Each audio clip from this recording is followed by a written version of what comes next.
was their car.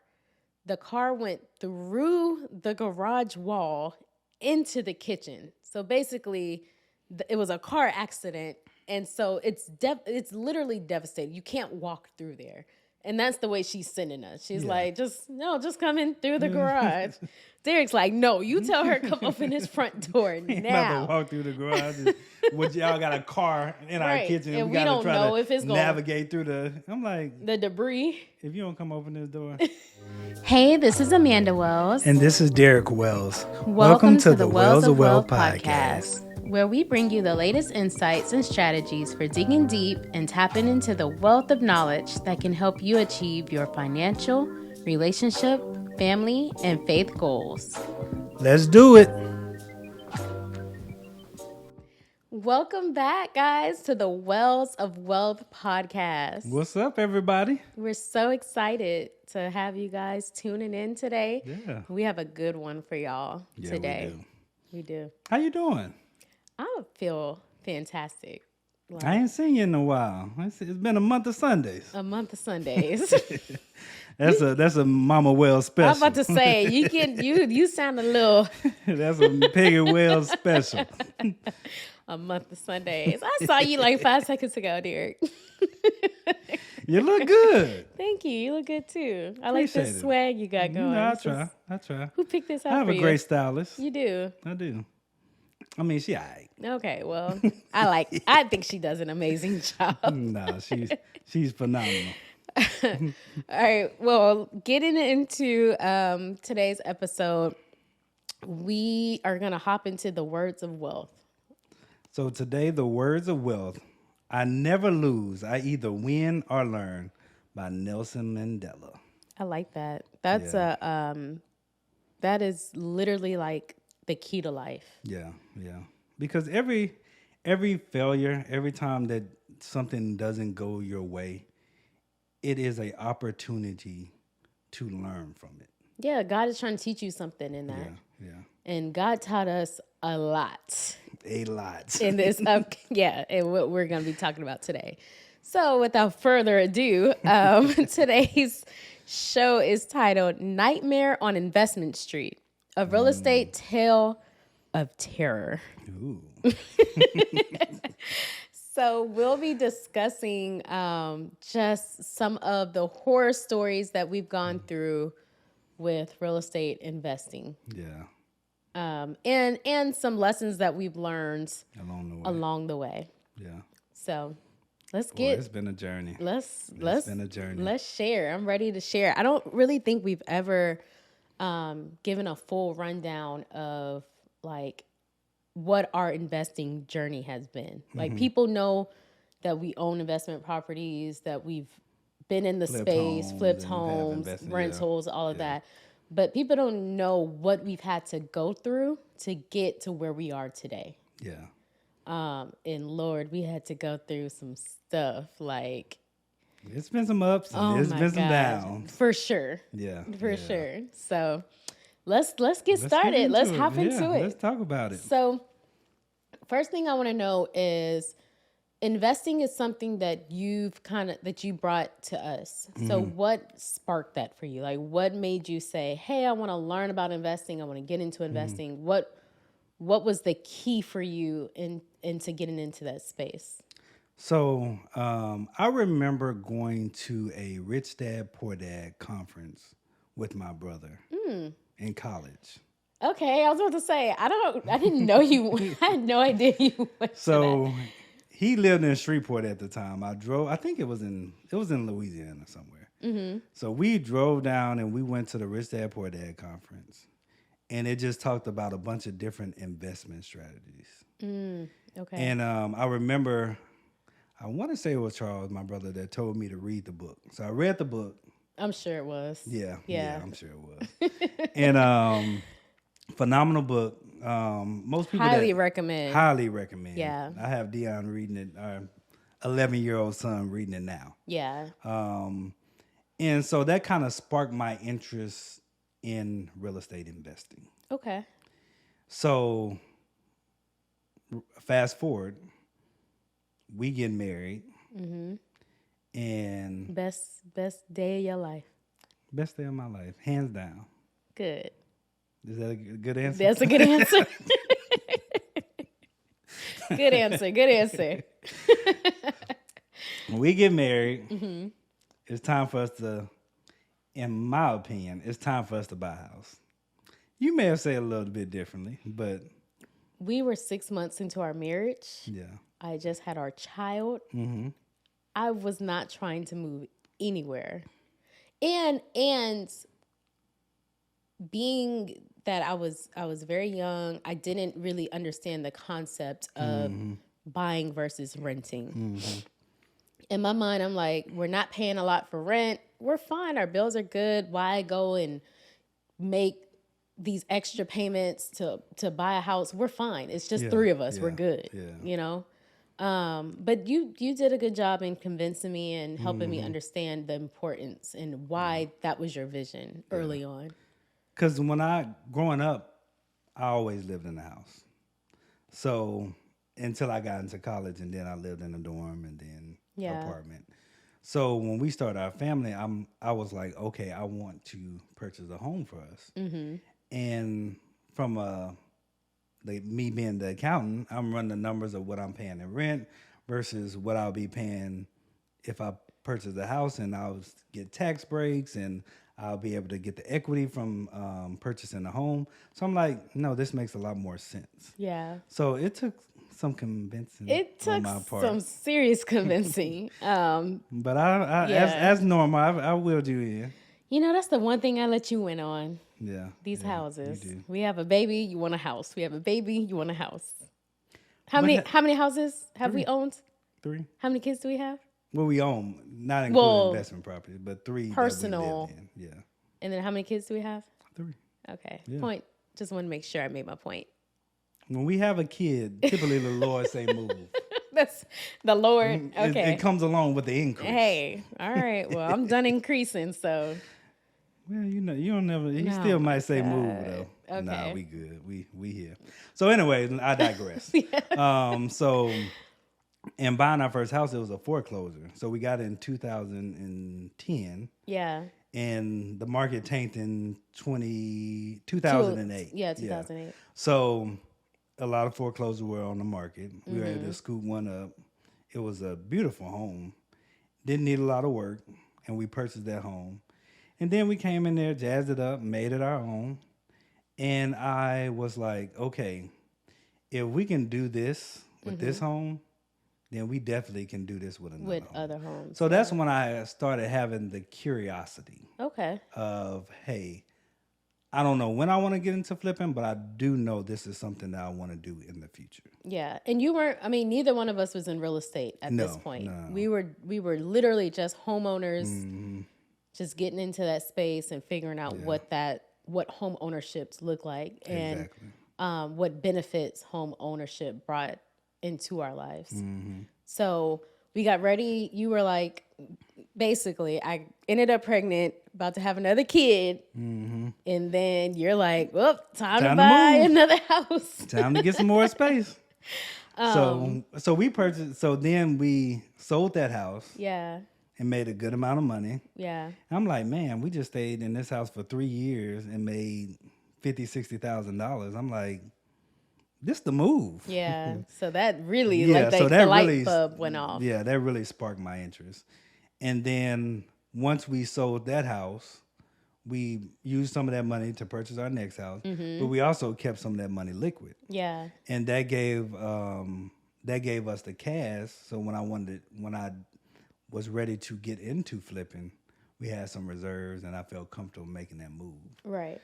So I went to YouTube University and just started researching flipping. I read some books about it and just really immersed myself in dedicated time to learning it.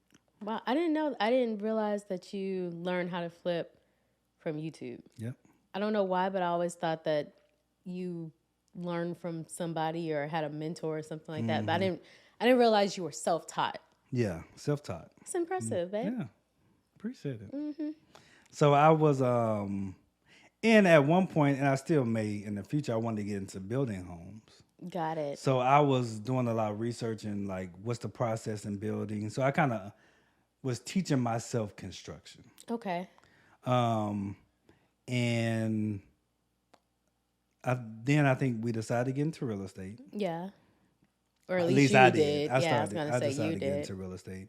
And then not too far after that, I was like, okay, let me go on this journey. Let me start trying to flip homes. So with finding your first flip, with finding your first deal, um, how did that look? Like where did you start? How did you find your first deal? Where did that come from? So my first deal came from a wholesaler. And what a wholesaler is, for anybody that doesn't know, it's a investor that goes out and finds deals, put them under contract, and then sells that contract to a flipper that's going to take that contract and purchase the house and then take the house and flip it. Got it. So they So get their cut as the middleman, yeah, they're the basically. middleman. So they'll lock a house. Let's say, just for easy math, they may get a house under contract for 100,000, and then they'll sell me the contract for 110. They'll Get make their 10,000. 10,000 in the middle, and then let's say the property after repair, after it's fixed up, is worth 200,000. I'll go in, do the work, fix it up, and then make my money once I sell it. Got it. Okay. Yep. Okay. So I found a wholesaler. He pitched me a great deal. Ended up buying the first house from him, Yeah. and I was on a high. Yeah. It was good. I remember working in accounting. On my lunch break, I'd go and check on the house. After work, I'll be sitting in traffic for an hour 30 minutes. I could have cared less. I was just You were so on excited. cloud nine because Yeah. I'm like, okay, this is one of the stepping stones To to building building our what wealth. I wanted to building our wealth, to building our dreams, to making the moves. And I just am building the confidence that I felt like I needed to really go into entrepreneurship. That Because makes sense. at that time, I was still working full time. Right. And I was like, okay, once I'm able to sell this house, it will give me enough money to become a full-time entrepreneur. Got it. That makes So sense. you couldn't tell me nothing. I Yeah. didn't care what adversity or what trials came on this deal. I'm like, we're going to make this happen. We're going to do this because this is going to be the instrument I use to go full-time. Got it. Okay. So the first deal went off pretty well. Yeah. We We had some hiccups. There were a few hiccups. Yeah, But yeah. but nothing awful. Nothing right? awful, nothing. So what were some of those hiccups that you experienced with our first investment property? Number one, it was the learning curve, right? So, of course, YouTube University is cool, but there's nothing like Life experience. life experience. Nothing is going to teach and you. get into Yeah. it and actually going through the process. Right. Right. And so my brother, he was actually flipping a home as well at the time. So he recommended a contractor that he had. And although the contract was okay.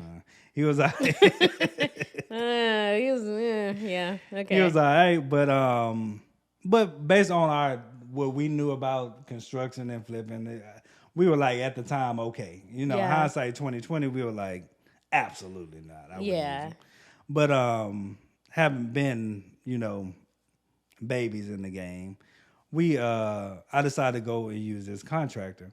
Well, come to find out, when I was paying him, he was using some of my money for my brother's job because we had jobs going simultaneously. Okay. So I would pay him, and I would say, Charles, I just paid them $5,000-$10,000, and I don't see the amount of work that they done. Yeah, and they're asking for more money.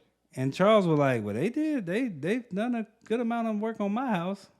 So then we sit them down and we like, hey, like, what's going on? Because then eventually he would have the same problem. He would pay him. Got it. And then I would see a Progress work go on my house. Yeah. And it's like, this not adding up. Yeah. And me in accounting fashion, I'm like, I know what my materials are costing. I know what they're charging me for the scope of work that I'm paying them for.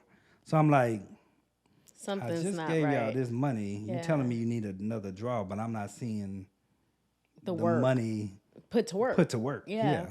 So we had to come to Jesus with them.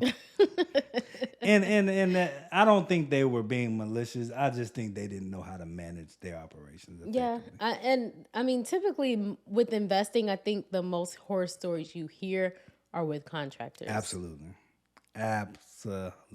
It's very rare to find contractors that you trust, that perform the job as expected, and that don't run off with your money. Exactly. So if anybody is flipping, one key thing I recommend, this is how I manage my contractors. Number one, I purchase my own material. I mean, unless it's like somebody working on AC or something like that, where I don't know where to get that type of stuff. Right. But if I'm replacing floors or doing different things, anything that can be purchased from like Lowe's or Home Depot, I'm gonna either purchase it on my account. That way, I already know straight up what my material costs. Yeah, that's smart. Number two, I don't pay until work is completed. So, and depending on the scope of the work, it may be percentage of completion. So let's say they're laying $1,000 square foot house. They're laying the floors for 1,000 square foot house. They may be 25% done. Then I'll expect the work and then pay. That way, I'm never in a position where you can walk away with my money. That's smart. You know what I'm saying? A lot of people make that mistake. And I learned that early. Yeah. As I went through that project. Yeah. So that's good. So the first house lit your fire. Yeah, that lit my fire. It lit your fire. It was some hiccups on the way, but it wasn't nothing to a point where I was like, I don't want to do this no more. Or I was like, okay. And then we sold it, made good money. So I was like, hey, we're on our way. And I think once I sold that house, that's when I became a full-time entrepreneur. Got it. So investing helped you to accomplish your ultimate goal, which was becoming an entrepreneur. Absolutely. Nice. Absolutely. Okay. But and then this is where the nightmare kicks in. So fast forward, you are like, you're fired up. You're like, I'm ready for some more deals. This has been excellent. Yeah. Speak to it. Tell the people what what happens next. What's next in our journey of investing? So I ended up leaving my job.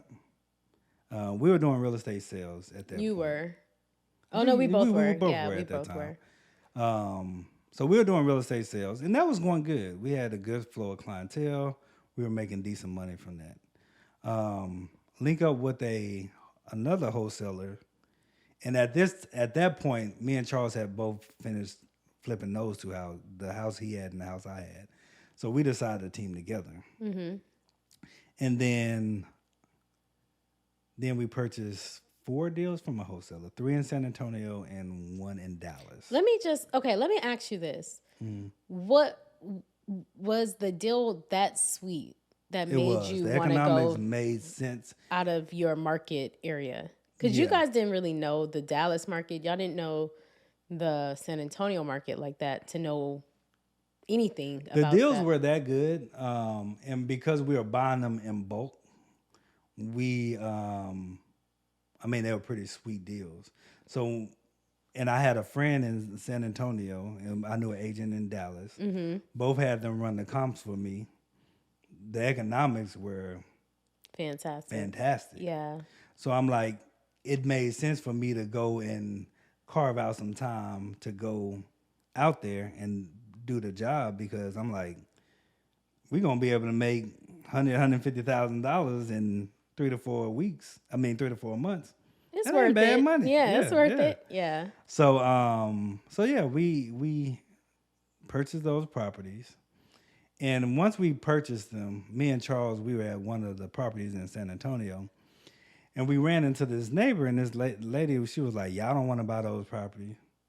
And we were like, why you say that? And she was like, it got title issues. It has this, it has that.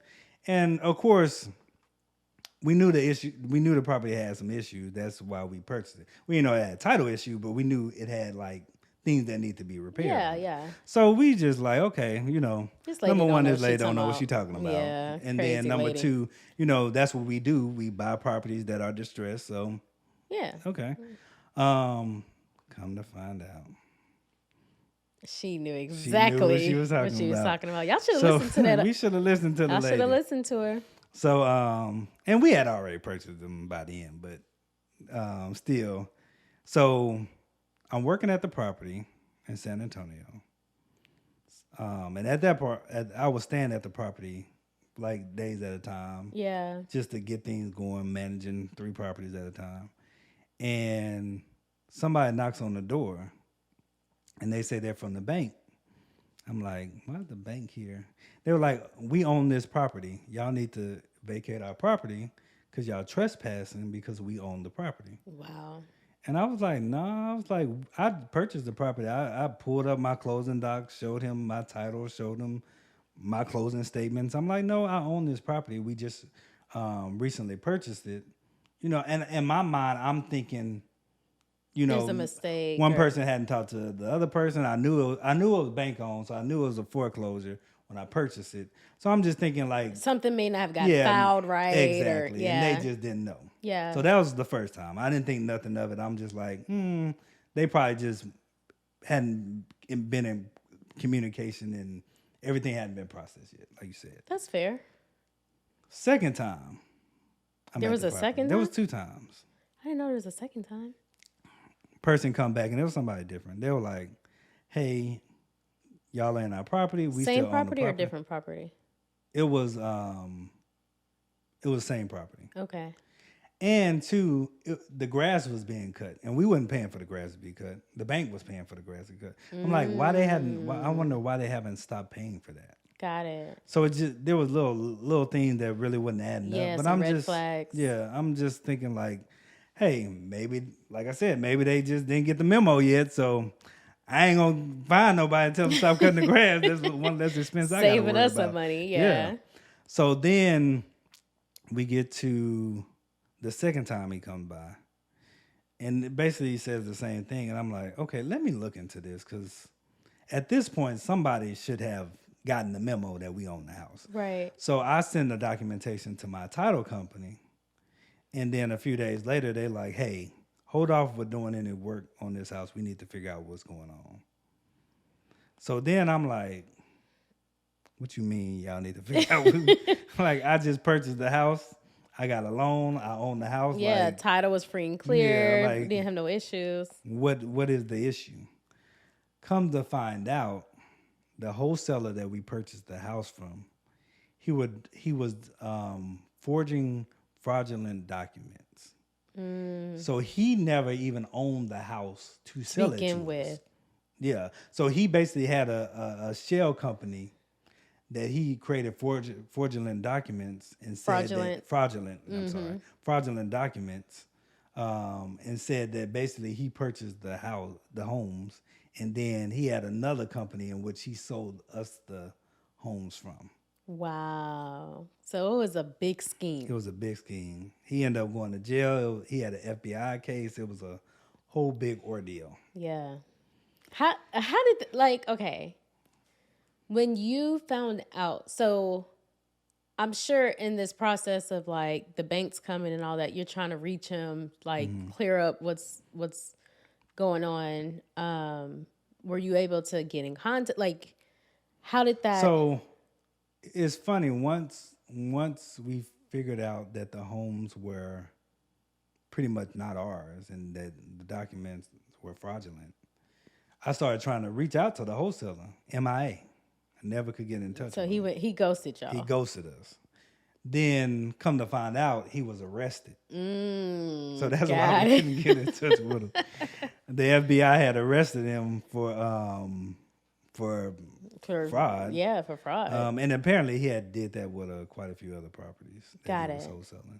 So when that happened, like, what was your mindset? Like, knowing where you started, knowing that you were on this upward trajectory of success, and knowing that, like, hey, I'm setting my family up, I'm setting us up to be to to really walk into Independent, be this entrepreneurs. space and Yeah. be, full-time entrepreneurs and all of that, like that hiccup, it's a pretty big damn hiccup, but That devastation. that devastation, yes.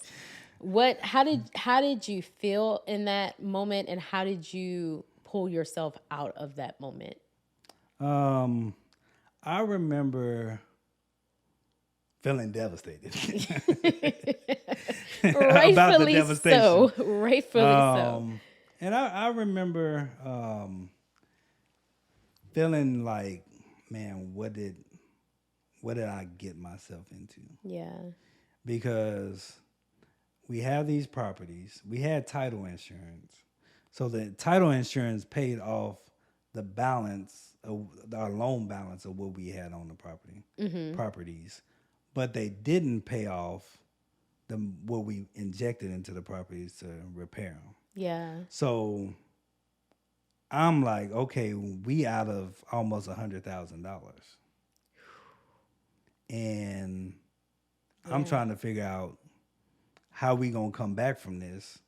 I recently just became a full-time entrepreneur. Yeah, we can't take a hit like this. We can't take a hit like this.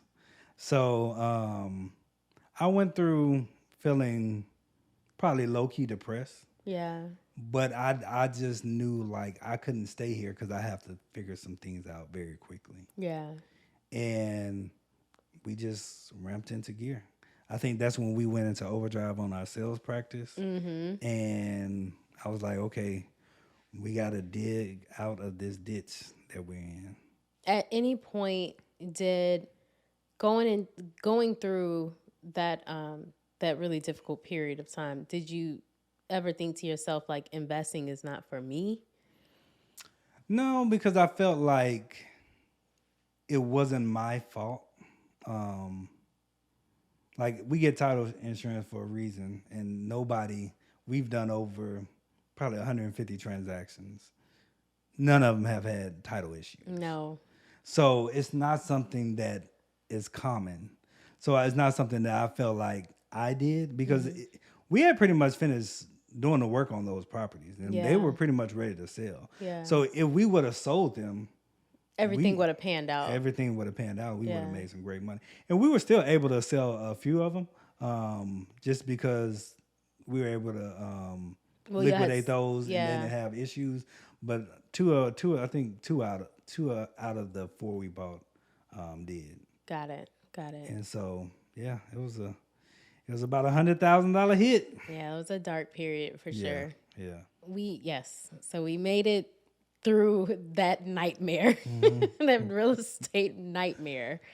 But we have some other properties that we have that we actually rent out, long-term investments. Yeah. And we've gone through quite a bit of drama with our investment our rentals too, with our tenants. I'll let you tell the infamous story on that one. Man. Yeah, it's just so much. These past couple of years we've been together, like we've gone through some stuff. So with this property in particular, it's just a random like Saturday morning.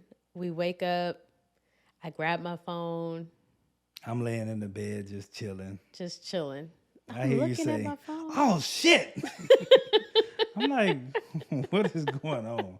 And sometimes you be dramatic. Anyway. I am you not be that dramatic. Stuff. No, I don't. So I'm like, it probably ain't nothing that serious. It was, I looked at this phone. I'm like, there's just no way this is happening. Like, I still have to be dreaming because this is just unreal. So I wake up to these messages from our tenant, and she sends pictures, like, I don't know, maybe 4 or 5 pictures of the kitchen devastated. Yeah. I mean, awful. Devastated. So I'm looking at this. I'm like, what happened? How do we get here? Like, mind you, the home is in a beautiful neighborhood.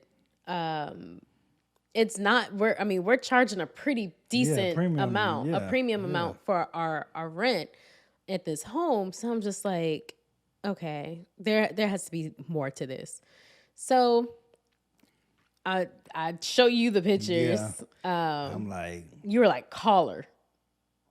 we about to go over there right now. Yeah, you're like, call her, tell her we coming. So I pick up the phone. I'm like, hey, all right, I think I just text her back. She texts me as if that's something you text somebody about. Yeah. She texts me and I was just like, we're on our way. So we jump out of bed, head straight over there. And I text her and I'm like, hey, we're here. And she was like, oh, you could just come through the garage. Now, mind you, got to tell them what was in. The garage, so the garage backed up to the kitchen. There was a car, their car. The car went through the garage wall into the kitchen. So basically, it was a car accident, and so it's literally devastating. You can't walk through there. And that's the way she's sending us. She's like, just come in through the garage. Derek's like, no, you tell her come open his front door now. About to walk through the garage. Which y'all got a car in our kitchen. And we don't try know to if it's navigate through the. I'm like, the debris. If you don't come open this door. So we go inside, and I mean, we're just speechless. The counters are destroyed. The granite is like slanted over. The wall is like literally hanging. It was insane. Just imagine a car in your kitchen. Yeah, literally a car in your kitchen. And so that was definitely a whole ordeal. Yeah. We never really truly got the full backstory as to what happened. Yeah. But we just know there was a lot of drama that happened in the home, domestic violence and different issues that were happening with our tenants. And yeah, we ended up with a car in our kitchen. Yeah. So insurance and the car insurance, home insurance had to pair together to work together. Back together. Yeah. And it all worked out, but I think that it's important for people to understand that although it looks glamorous, because when I started flipping and when I started investing in rental properties, my desire was, of course, to build wealth and make money, but I never really considered all the what can go wrong. Yeah, and there's a lot that can go wrong. There's a lot that can go wrong. Yeah. And although I think it's still a great avenue to build wealth, I think you have to be mindful that it's not going to be a cakewalk. No, you're going to have challenges. Yeah, and that's with everything in life. Right. And we've definitely had our fair share. Our fair share of challenges, nightmares, terrors, and all of the above. Yeah. But we're still here. We're still kicking. We're still investing. Yeah. Still investing. So. And that's not even all the stories. I know, but that's all that we have time for today. Yeah. So leading into our next segment which is our Wealth Avenue. Wealth Avenue is where we give you your tips on your road to success. So basically learn from us what not to do and what to do. Yes. And to become more successful in your journey of wealth. Yeah. And so I would love for you to go first. What are your takeaways, or what wealth of knowledge do you want to share with our listeners? I would say, so I get a lot of people that ask me about flipping, how to flip. They want to get into that. And typically what I tell them is buying rental properties is passive income. That is how you build your wealth. Mm-hmm. Flipping properties is active income. And to make the active income, you have a lot of money that you have to put at risk. Yep. And you have a steep learning curve. Yeah. So for people, they just have to make sure that they're comfortable with the risks, because there are probably easier, less risky ways to make active income. Mm-hmm. That you can probably get a bigger return on investment not have to risk 50, because I typically tell people you need $30,000 to $50,000 just to get started. Yeah. Because you want to be comfortable. You got to have money to finance the hard money and to acquire the property and to get started with the repairs. And there's probably a little bit easier ways to make active income. Yeah. But if that is something that you're passionate about, I would say just spend time, do your research, get you a trusted mentor Yes. that you can partner with, that's going to be authentic and transparent with you and let you know the true ins and outs of flipping homes and getting started with real estate investing. That's good. That's good advice. That's great advice. Yeah, that's what I would say. For sure. What about you? What have you learned through this journey? This wonderful journey of real estate. I think for me, my biggest takeaway from all of this has been just knowing that in any endeavor that you go through, there are going to be challenges. It doesn't matter how easy someone makes something look, you are going to face a challenge, and that's when your true character shows through. If you decide at the first first inkling, the first time. The first time that you go through some difficulty, the first time that you hit a road bump, if that's when you quit, it wasn't for you. And you don't have what it takes to be successful in that industry anyway. So make sure that when you decide to move forward on whatever that passion is or whatever that endeavor is, that you are willing to stick it out through the hard times, because on the other side of the hard times can be success. Yeah.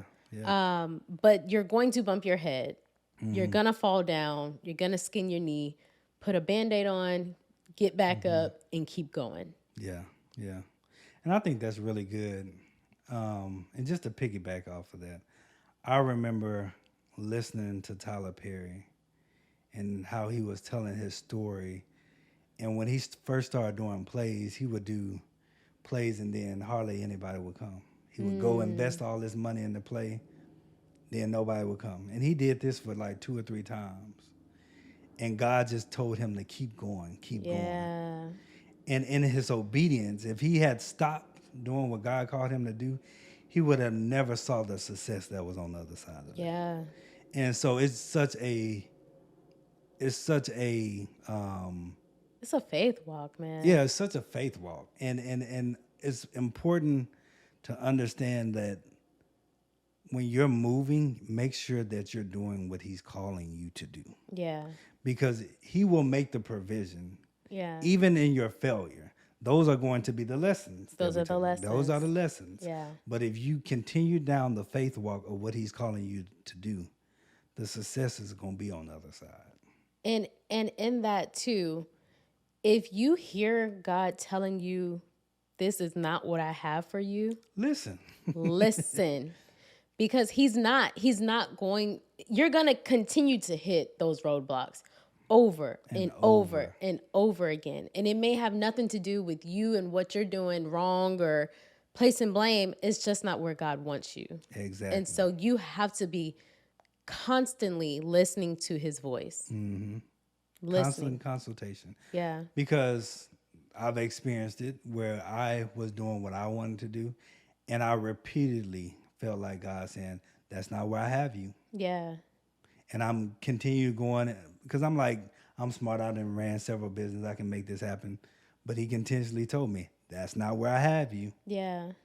And at some point, taking a loss later, had I listened to him when he said it the first time, I would have been in a much better situation. Yeah. But because I wanted to do what I wanted to do. Your own disobedience. My own disobedience, going with my own will. Yeah. And if he don't have his hand on it, it ain't going to be blessed. Right. It's just it's literally like a little kid. You keep telling them, hey, don't touch the stove. It's hot. Yeah. Don't touch the stove. It's hot. And their own will, they just have to do it, and then they get burned. Yeah. And then they're looking at you like, well, why didn't you tell me it was hot? I did. And that, I mean, as adults, and especially in business and entrepreneurship, I feel like we can get stuck in that trap. Yeah. And it's hard to listen to because sometimes the thing that you're going after is not bad. Yeah. You know, sometimes it's not something that is not a good idea. It's just something that God don't have intended for you. Mm-hmm. And so you're trying to go based off your own understanding, but his purpose and his design for you is not that. Yeah. So he's not going to allow you to prosper in it because he wants you to focus on what he created you to do. And there's a lot of people that get caught up trying to trace everybody else's purpose. Yeah. Everybody else's dream. You go on YouTube. Oh, you need to do this. You listen to the gurus. Hey, you need to start trading stocks, or you need to do Forex, or you need to do Airbnbs. You don't know nothing about any of these industries. You don't have any passion for it, but you just see it as an opportunity to make money. And then you go into that endeavor. You don't have success, and you're wondering why you're not being successful because that's not what God called you to do. That was somebody else's purpose. Right. That was somebody else's desires and what God had set for them, and it might not be for you. Right. And that's why it's important for people to understand what is meant for them and what their purpose is. So that's what they go after. Absolutely. Yeah. Absolutely. And I think that was a beautiful way to end the show. Yeah, that was great advice. I agree. Lots of wisdom there. But thank y'all for joining in today. And I'll let you do the outro on all the ways to catch us on our podcast. You gonna let me do my job? Yeah. I'll let you do it. Because I can't do it. As he said, thank you all for joining in with us today. Be sure to follow us on all of your favorite podcast streaming apps. Also, be sure to share with a friend. If there was something that was said in this episode that helped you, that touched you, share it with a friend. We would love to be able to impart wisdom on those that you love and care about. If you're watching on YouTube, make sure you hit the like and subscribe button. And again, follow us on Instagram at Wells Team Houston. Thank you again for being a part of this podcast journey with us, and we will see you next time.